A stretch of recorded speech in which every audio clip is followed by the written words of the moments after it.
Senhor Jesus, meus irmãos, mais um vídeo aqui no canal e hoje, como sempre, mais uma série de Café com Deus, né, aqui no nosso canal. Como vocês sabem, estamos fazendo esses 8 vídeos com 8 passos para ter um 2023 mais abençoado por Deus, um 2023 assim, mais incrível, né, vamos dizer assim, um ano melhor para nós. E para que nós possamos ter um ano melhor, é necessário que nós tomemos medidas e tenhamos ações, né, que favoreçam, né, para o nosso próprio bem, assim, o nosso próprio ano, para que seja um ano bom, né? Porque se não fizermos a nossa parte, Deus jamais poderá abençoar a nossa vida. A palavra de Deus diz que aquele que pede, esse recebe, né? Porém, aqueles que não pedem, eles jamais poderão receber alguma coisa. Ou seja, quando nós estamos buscando por alguma coisa, quando nós buscamos alguma coisa da parte de Deus, se for da vontade de Deus, ela vem até nós, e se não for, Deus traz algo sobre nós muito maior do que aquilo que estamos querendo, estamos pedindo. E no vídeo de hoje, né, eu vou falar a respeito da oportunidade. É muito importante nós ficarmos de olhos abertos na nossa vida para que possamos olhar, para que possamos ver e descobrir as oportunidades que Deus está colocando à nossa frente no nosso caminho. Porque muitas vezes a gente faz uma oração a Deus, a gente pede alguma coisa e não é da vontade de Deus, né? Deus não confirma, Deus diz que não é, né, algo bom para nós, porém Ele coloca diante dos nossos olhos uma grande oportunidade, né, na qual nós podemos seguir, e é necessário que nós venhamos ter olhos abertos, ter uma mente aberta para poder ver estas oportunidades que Deus está colocando no nosso caminho. Para poder ver as oportunidades é necessário que nós tenhamos muita sabedoria, para que nós não venhamos confundir nada de uma vida inútil com a vontade de Deus. Ou seja, é preciso de muita sabedoria para podermos discernir aquilo que Deus quer para nós. Quando nós nos vemos diante de uma situação que para a nossa carne é favorável, nós devemos estar com o nosso coração aberto e com a nossa mente aberta, a nossa mente espiritual, para nós pensarmos, não, isso não é da vontade de Deus, ou sim, isso é da vontade de Deus, eu vou seguir em frente, eu vou fazer isso. Porque muitas vezes, né, o nosso coração ele nos engana. A própria palavra de Deus diz que o coração do homem ele é enganoso. Então nós devemos tomar muito cuidado. É necessário a gente vigiar e orar todo instante, né? Porque somente com oração, vigilância, jejum é que nós podemos seguir certos diante de Deus e fazer a sua vontade. E como hoje é uma série de Café com Deus, eu já estou aqui com a minha xícara de café preparada com leite, né, que foi colocado aqui. E eu agradeço muito a Deus por isso, também pela vida de cada um que está aqui. E gostaria de pedir que você também preparasse o seu cafezinho, né, e pegasse também a palavra de Deus para a gente mergulhar nesta palavra maravilhosa e refletirmos muito sobre o que Deus tem para falar conosco no dia de hoje. Bom, e para hoje eu gostaria de recomendar um texto bíblico que está lá em 1 Samuel, no capítulo de número 25. Você pode ler a partir do versículo de número 2 e ler até o versículo de número 42. Eu não vou ler todo o texto, porque senão esse vídeo vai ficar muito longo e muito cansativo, então eu vou dar... Mas eu vou resumir para vocês um pouco a história do que conta nesse texto, mas eu acho que é muito importante e essencial que você leia essa mensagem, porque ela é uma mensagem escondidinha assim dentro da Bíblia, poucas pessoas conhecem, tá? Então leia e medite na sua casa para você entender exatamente onde eu quero chegar quando eu leio essa palavra. Essa história também está falando a respeito de Davi, porém nela tem uma pessoa a mais, né, que é a pessoa que nós vamos focar hoje. E eu vou contar a história para vocês. O que acontece? Davi, ele estava com os servos dele, alguns soldados dele, né, numa cidade, e o nome da cidade era Maom, né? E nessa cidade de Maom tinha um certo homem que era muito rico, um certo homem que era muito próspero, chamado Nabal. E Davi, quando ele chegou lá, né, por ser Nabal, por ser rico, né, provavelmente ele era conhecido na cidade. Porém, nós sabemos que Davi, né, como era um ungido de Deus, a sua fama, né, de que havia derrotado o gigante, já havia percorrido em todas as terras, né? E Davi, ele era um homem muito famoso e muito conhecido na época e em quase toda a região ali, né? Assim como provavelmente Nabal e os servos dele deveriam também conhecer ali Davi pela sua fama, né? Todos daquela cidade. E quando Davi chega ali, ele vai pedir uma ajuda para Nabal, né? Ele envia servos dele pedindo uma certa ajuda para Nabal, para que pudessem fazer algum tipo de festa lá, né? Um evento, vamos dizer assim, né? E ele envia seus servos para que os servos possam pedir ali para Nabal comida, alimento, servos, né? Para que possam ajudar então ali Davi. Porém, Nabal, ele é meio, não sei se ele quis ser meio sarcástico, né, não sei, mas ele pegou, ele olhou para o servo de Davi e ele falou meio que assim, quem é Davi? Quem é esse homem que eu não conheço, né? Porque tem muitos servos por aí que estão usando desculpa para fugir dos seus senhores e agora aparece isso aí, né, pedindo meu servo, pedindo alimentos. Quem é esse tal de Davi? E então nós entendemos assim que é meio uma questão meio estranha, né? Ele não conhecer, não saber quem era Davi. Porém, ele se recusa a ajudar o ungido de Deus, a ajudar Davi. E o que acontece? Davi, quando ele soube que Nabal recusou ajudá-lo, ele então reúne muitos homens, mais de 100 homens, para ir até a casa de Nabal e acabar com tudo, destruir tudo e matar todos da família de Nabal, todos mesmo, servos, crianças. Ele até fala para os seus servos, peguem a espada que a gente vai lá e a gente vai dar um jeito nisso, né? Porém, nessa história, como eu já disse, tem uma pessoa especificamente na qual nós vamos focar, que era Abigail. A própria palavra de Deus vai dizer assim, né, no comecinho desse capítulo, no versículo de número 3. Seu nome era Nabal, e o nome de sua mulher era Abigail, mulher inteligente e bonita. Mas o seu marido, descendente de Caleb, era rude e mau. Ou seja, a gente percebe, né, duas pessoas com duas personalidades totalmente diferentes. Primeiro Nabal, que era rude e era mau, por isso se recusou a ajudar Davi. E também Abigail, que era bonita e inteligente.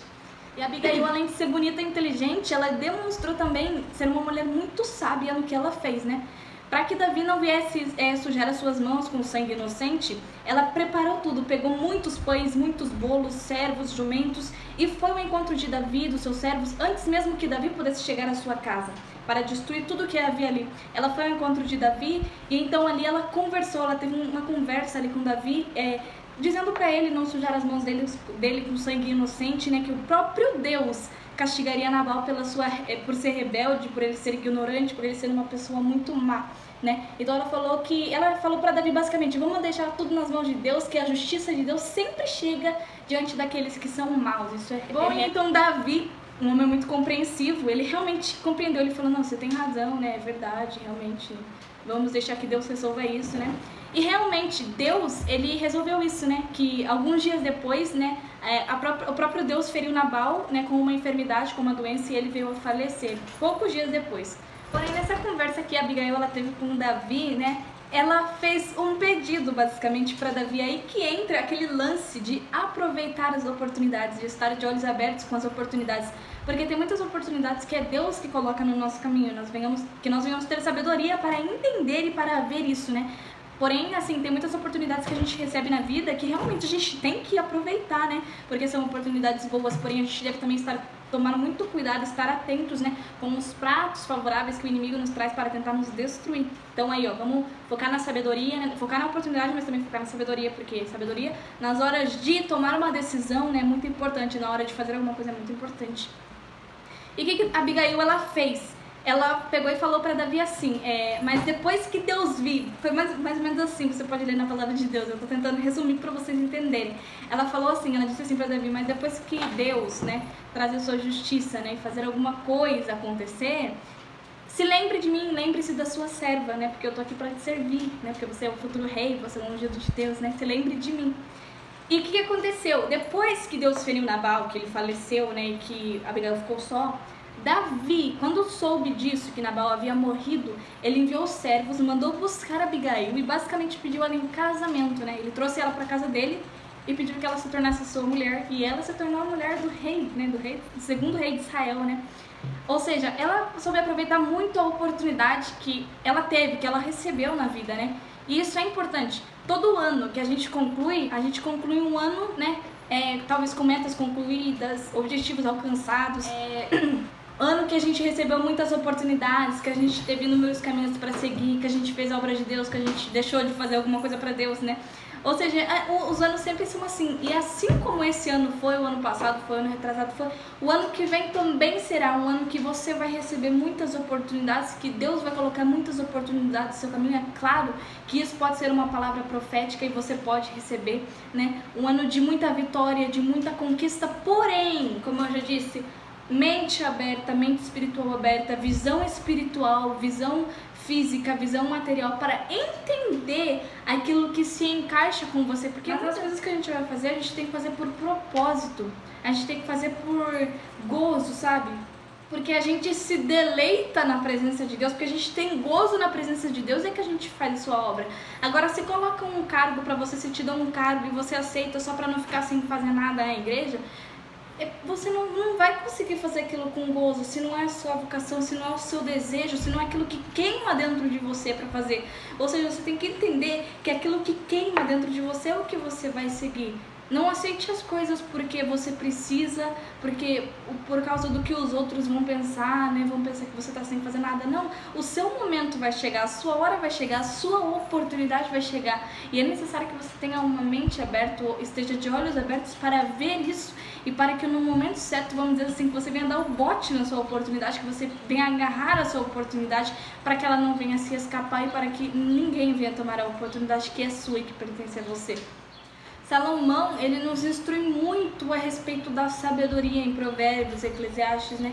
E eu realmente, vamos dizer assim, eu recomendo que você leia os livros de Provérbios, os livros de Eclesiastes, porque isso vai te trazer um certo entendimento bem maior, né, a respeito da sabedoria, a respeito das oportunidades, de qual caminho seguir, do que deixar de fazer, do que não fazer, né? Ou seja, é muito importante que você venha estar ligado na palavra de Deus. Às vezes a gente ora e às vezes Deus parece não falar conosco, a gente vai na igreja, Deus não revela nada, Deus não fala nada, a gente não vê nada, né? Às vezes é claro que a gente também é desapercebido, a gente precisa estar atento também. Mas quantas vezes Deus quer falar conosco através da sua palavra e às vezes a gente deixa de meditar nessa palavra, deixa de observar esta palavra, deixa de estar ligado nessa palavra. Então é muito importante que todos os dias você venha ler, porque às vezes a oportunidade está aqui dentro e você está deixando passar. Ou seja, ligado na palavra de Deus com muita sabedoria, com discernimento, você vai conseguir ver e entender o que Deus tem para a sua vida. Você não precisa ficar agarrando todas as oportunidades que surgem, porque tem coisa que a verdade é que não é para você. Tem coisa assim como não tem coisa na minha vida que chega diante de mim que não é para mim, né? Tem coisa que é para quem está do nosso lado, pra gente falar, aqui olha, que legal, isso se encaixa com você, isso dá certo com você, entendeu? Às vezes aquele cargo, né, que tem na igreja, né, e a gente pensa, aí vou pegar pra não fazer nada, mas tem alguém do nosso lado que sabe mais do que a gente, e a gente pode dar um chacoalhão nele e falar, ai!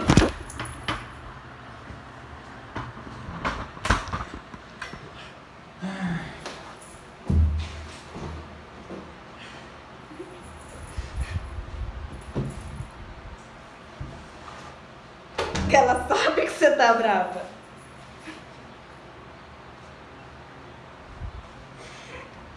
Pai amado.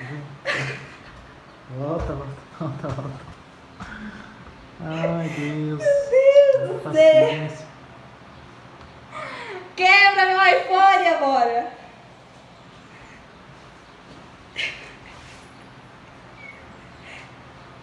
Daquela pra mim. Vai, pede desculpa. Pede desculpa. Vambora. Vai, pede desculpa agora. Pede desculpa pro público que tá assistindo esse vídeo. Vambora.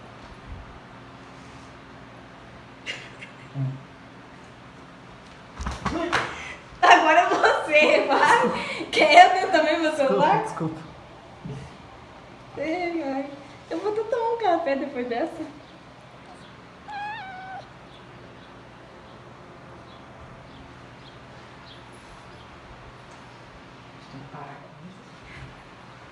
Então é isso, pessoal, que nós possamos estar de olhos abertos, com uma mente aberta e atenta para ver e observar a vontade de Deus em primeiro lugar. Eu sempre estou falando muito sobre isso, estou insistindo muito sobre isso, porque a vontade de Deus, ela é prioridade. Ela é prioridade, ela é o primeiro, ela é o começo, ela é o início da vida, entendeu? É a prioridade. Depois dos nossos desejos. Eu já disse uma vez aqui que Deus, ele não é ditador, ele não pretende ser ditador, só que Deus, ele conhece o amanhã.